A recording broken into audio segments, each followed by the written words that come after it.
सत श्री अकाल और मैं हूं सुलिंदर परिहार। आप देख रहे हैं NH1 न्यूज़। हम आज बात करेंगे उर्फी मजीद वानी सर से और इनसे बात करके जानेंगे कि आज जो DDC इलेक्शंस हैं घट कॉन्स्टिट्यूंसी के अंदर वुमेन रिजर्व सीट है, इसी के बारे में बात करेंगे। अंग्रेजों के साथी, ब्रिटिश एम्पायर के साथी, जिन्होंने लिखित में रिटन, वो अभी भी मौजूद हैं कागज, इन्होंने तो ब्रिटिश एम्पायर के आगे सजदे किए थे और फ्रीडम स्ट्रगल से किनारा कशी करते हुए कहा था कि हमारा इंडियन जो इंडिपेंडेंस की स्ट्रगल चल रही है उससे कोई ताल्लुक नहीं है। तो अंग्रेजों के साथी थे, गद्दार हैं। कांग्रेस पार्टी ने तो इंडिया की इंडिपेंडेंस का सारा लड़ाई लड़ी और देश आज जहां है तो कांग्रेस की बदौलत है। ये महात्मा गांधी राष्ट्रपिता हैं कि नहीं, आप बताएं, है या नहीं बताएं? आप हाँ या ना बोले ना। जी हैं, राष्ट्रपिता है ना, पूरी कंट्री मानती है, is the father of the nation. Mahatma Gandhi का कातिल कौन था? नाथूराम गोडसे। किस ऑर्गेनाइजेशन का था? RSS।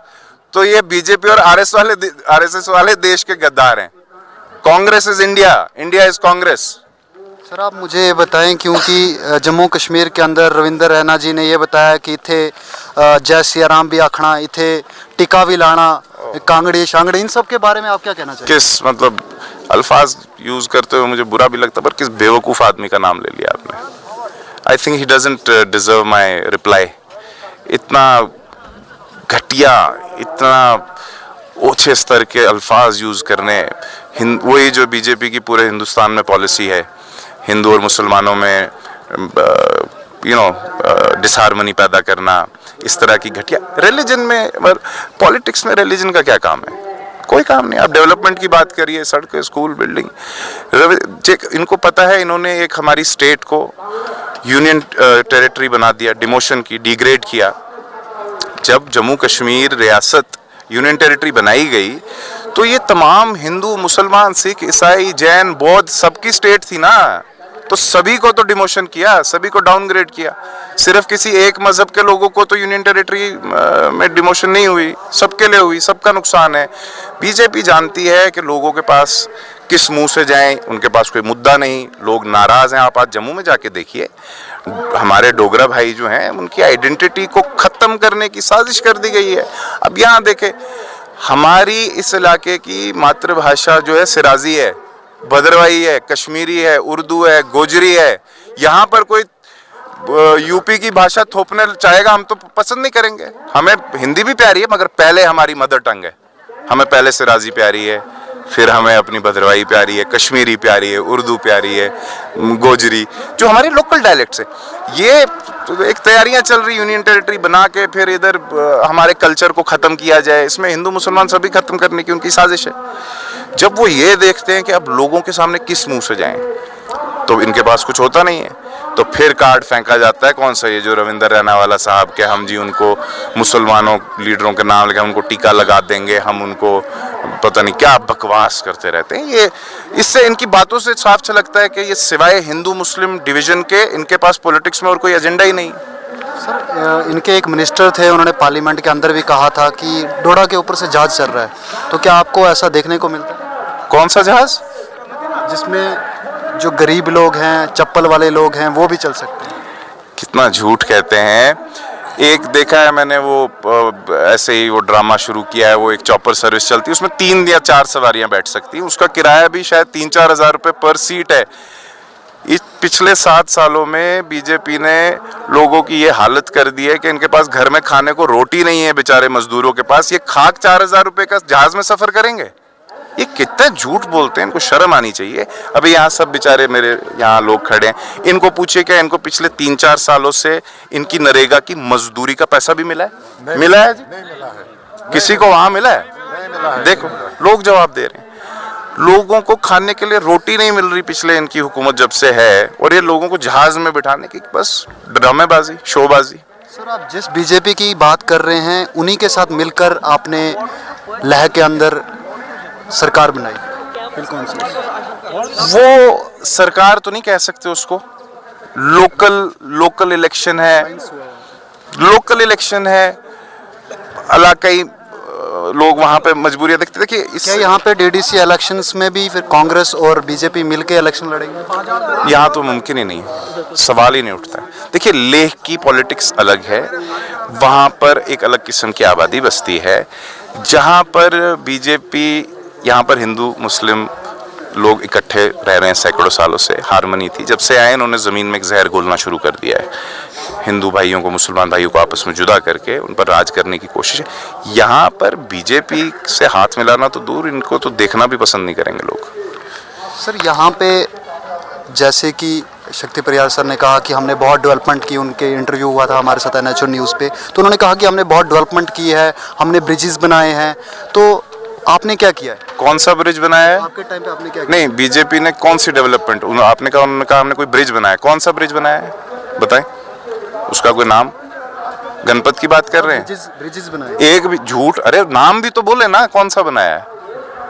गणपत ब्रिज हमारे टाइम का कंप्लीट हो चुका था, अभी तक भी नहीं बना है। शेवाडल हमारा सैंक्शनड ब्रिज, मेडिकल कॉलेज डोडा में हमने दिया, तहसील ब्लॉक।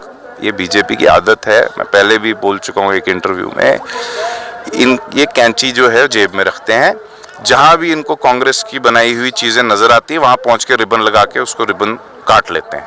ये उनकी तरक्की है। और आपने पूछा ना, बीजेपी ने कहती है हमने तरक्की की, एक तरक्की उन्होंने की है। एक तो जितने भी यहाँ सरकारी कॉन्ट्रैक्ट्स थे, वो यहाँ के जो XMLA बीजेपी के थे, अब जो DDC के भी कंटेस्टिंग कैंडिडेट हैं, उन्होंने हर जगह सरकारी ठेके जो भी थे वो खुद लिए, खुद काम किया, अपनी डेवलपमेंट की, अपने जेब भरे, अपनी तरक्की की।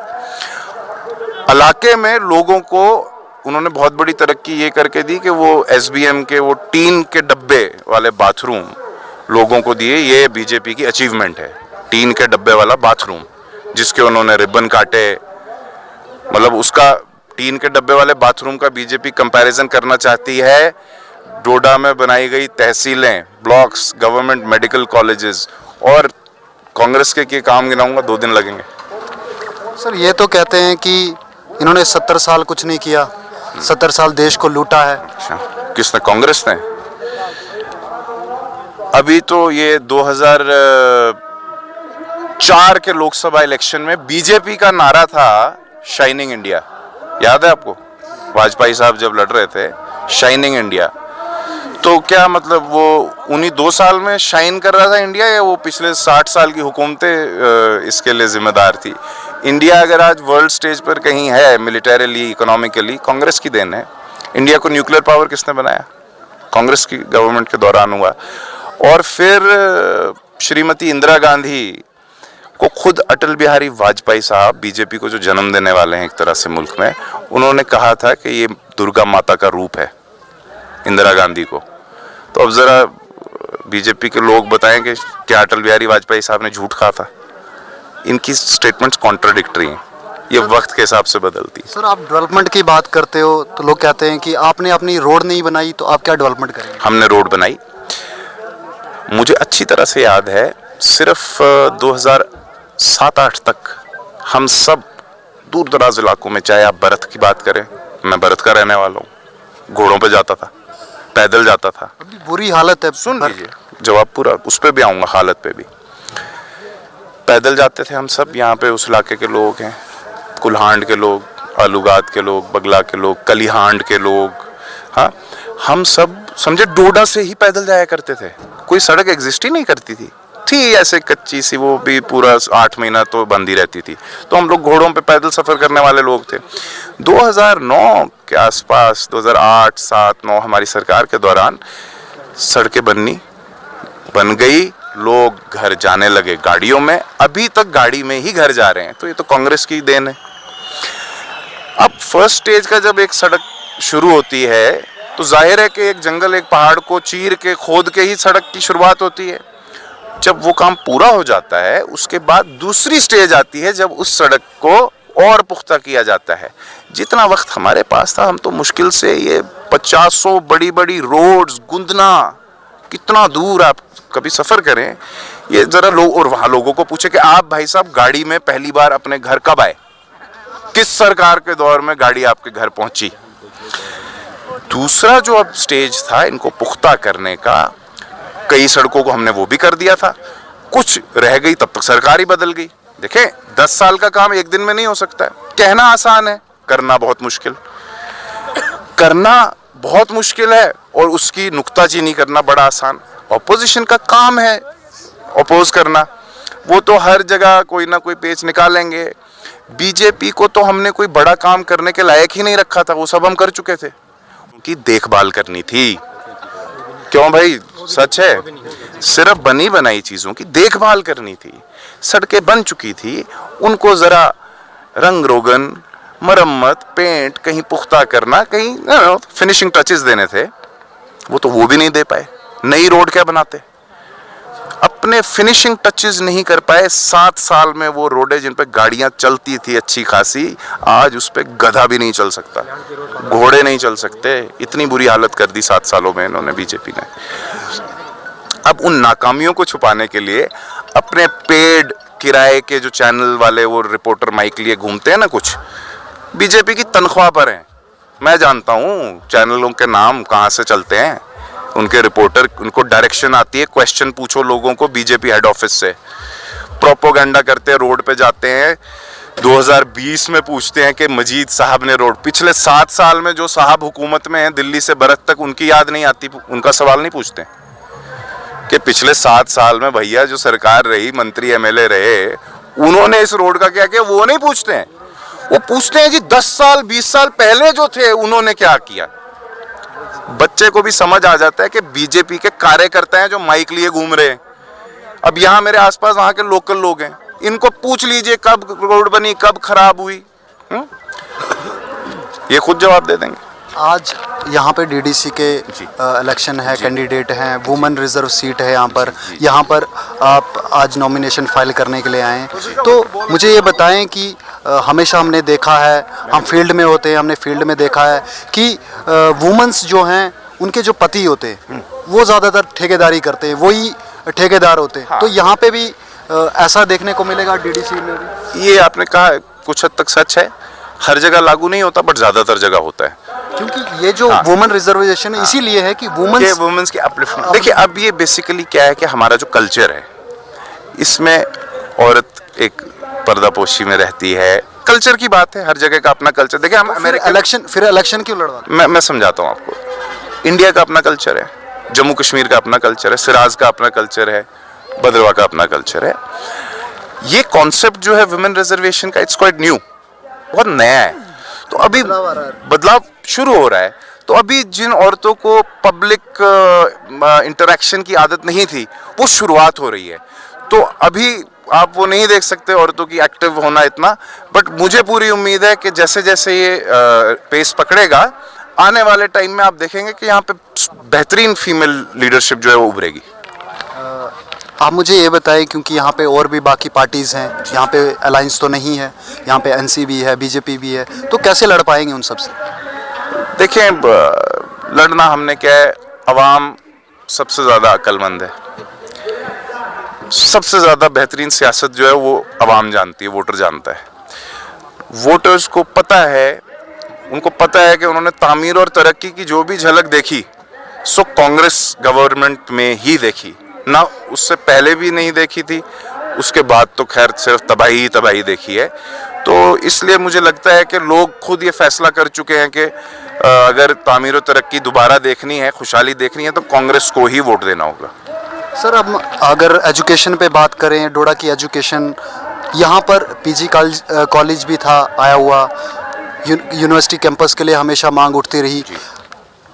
आपने रिबन काटा, अब रिबन की बात कर रहे हैं, आपने रिबन काटा बॉयज़ सेकेंडरी में, लेकिन अभी तक फंक्शन नहीं है वो क्लासेस, पीजी क्लासेस। बहुत बड़ी कमी है, बहुत बड़ी कमी है। और मैं समझता हूँ इंशाल्लाह जैसे ही, फ़िलहाल तो हम एक यूनियन टेरिटरी में, किसी की कोई सुनवाई नहीं है, कोई हुकूमत नहीं है, बिहार यूपी से लोग हमारे यहाँ हुक्मरान बना के भेजे जा रहे हैं, जिनको ना इस इलाके की पहचान है, ना लोगों से तारुफ है। जाहिर सी बात है, एक शख्स जो अनइलेक्टेड है, I mean who is somebody who has been imposed on to the state, वो भी एक किसी पॉलिटिकल एजेंडा के तहत, तो उसको तो काम करने का ना शौक़ होगा ना ज़रूरत है। इंशाल्लाह मुझे उम्मीद है डिमांड है जैसी लोगों की, जैसे ही स्टेटहुड इंशाल्लाह हमारा रिस्टोर होता है, एक डेमोक्रेटिक सरकार वापस रियासत में बनती है लोगों की मर्जी से, मैं पर्सनली ये कह सकता हूँ कि मैं बहुत ज़्यादा इसमें इंटरेस्ट लूँगा और ज़ोर लगा दूँगा कि यहाँ पर पीजी क्लासेस शुरू हों, यूनिवर्सिटी कैंपस खुले। सर आपने डीडीसी इलेक्शन क्यों नहीं लड़े? देखें, एक तो 3 सीट्स रिजर्व्ड हैं फॉर विमेन। मेरा जिस ब्लॉक का मैं खुद रहने वाला हूँ, दाली उद्यानपुरा का, वो गट सीट में है, वो भी विमेन रिजर्वेशन। अब 2 सीट्स ओपन थी, एक मरमत और एक ये जो महला गुंदना वाली। दोनों जगह से बहुत बड़ी तादाद में लोग। क्या आप वहाँ से डर गए क्योंकि शक्तिराज परिहार जी वहाँ से लगे? डरता तो मैं अल्लाह के सिवा किसी से नहीं हूँ। जमीन पे ऐसी कोई शय अल्लाह ने नहीं रखी जिससे मैं डरूं। मैं अल्लाह से डरता हूँ। उन्होंने कहा था कि ये इसीलिए अलायंस है। जवाब दे देता हूँ ना, वो कौन सा इतना बड़ा कोई दारा सिंह है, मैं वो जो कहे वो सच हो, कुछ नहीं है वो, ठीक है। देखो भाई, किसका नाम लेते हो आप? कोई ये लोग जितने भी बीजेपी के एमएलए 2014 में जीते, किसी ने इनको वोट नहीं दिया, इनको कोई नहीं जानता। वो वोट कमल के निशान को पड़ा है। वो वोट उस वक्त जो नरेंद्र मोदी जी की वो एक झूठ पे बनाई हुई लहर थी ना पूरे इंडिया में, वो उस लहर में चुने गए। ये खुद लोग, इनका कोई इनका वर्चस्व नहीं है। हिंदी समझते हैं आप? वर्चस्व माने वजूद, पॉलिटिकल वजूद इनका नहीं है। इनको कोई वोट नहीं देता, ये कमल के निशान को वोट पड़ता है। अगर आप इन लीडर, चाहे कहीं का भी, ये बीजेपी के जो एमएलए जितने भी चुनाव में या कहीं भी जम्मू में, इनसे कमल का निशान हटा दो और ये बिना कमल के निशान के वोट के इलेक्शन लड़ लें, अगर इनकी जमानत जब्त ना हुई, मेरा नाम बदल देना। ये नरेंद्र मोदी जी की ये वो लहर चलाई हुई है उन्होंने, वो भी सब झूठ पर। इकोनॉमी का हाल देखिए, देश बर्बाद। Internationally India is isolated politically. अब ये बहुत लंबी चर्चा होगी, ये लोकल इलेक्शन है, मैं इंटरनेशनल और नेशनल इश्यूज पे नहीं जाऊंगा। मगर आपने अभी एक सवाल पूछा था कि आपने क्यों नहीं लड़ा। हर जगह से लोगों ने डिमांड की थी मेरे कि मैं इलेक्शन लड़ूं, मरमत से भी और महला गुंदना से भी। मगर मेरा नजरिया उस शख्स की तरह नहीं है जिसका आप कह रहे हैं कि उसने फलाना का डिजाइन। ये इलाकाई इलेक्शन है मेरे भाई, ये उस इलाके का इलेक्शन है। ये कोई अच्छी बात नहीं है कि मैं हर जगह हर कुर्सी पे खुद कब्जा करने पहुंच जाऊं। मेरे इलाकों में, इन गांवों में, पहाड़ों में काबिल से काबिल तरीन लोग बसते हैं, ये मेरा यकीन है। वो अपने लोगों की नुमाइंदगी बेहतरीन ढंग से कर सकते हैं। मेरी ये नज़र नहीं है बीजेपी के कैंडिडेट की तरह कि इन इलाकों में गाय भैंसें बसती हैं, सिर्फ मैं एक हूँ जो इस काबिल हूँ जो इनकी लीडरशिप संभाल सकूँ। नहीं, मेरी ऐसी नज़र नहीं। हमारे पास बहुत लोग हैं, बड़े अच्छे अच्छे कैंडिडेट्स हैं, अभी लड़ रहे हैं, देख रहे हैं आप। बेहतरीन तरीके से अपने लोगों की नुमाइंदगी करेंगे। उनकी बात आप करते हैं, ये इलाके इलेक्शन में उठे हैं, कल ये सरपंची भी खुद ही कब्जा करेंगे हर पंचायत पे, फिर वार्ड मेंबरी भी लड़ने लग जाएंगे, फिर ये बोलेंगे अब नंबरदार भी मुझे बनना है, फिर चौकीदार भी इन्हीं को बनना होगा। इनको शर्म आनी चाहिए। ये सिर्फ इसलिए ये कर रहे हैं, जैसा मैंने कहा, सरकारी कॉन्ट्रैक्ट से पैसा कमाने का शौक है, ठेकेदारी करते हैं। हर रोड पे अभी तक की पिछले 7 साल में खुद पैसा कमाया, लोगों को किए वादे, वोटर को, किसी को नौकरी देंगे पावर प्रोजेक्ट में, किसी को कहा तुझे फलाना, जो भी झूठे वादे किए। लोग मर रहे हैं भूखे।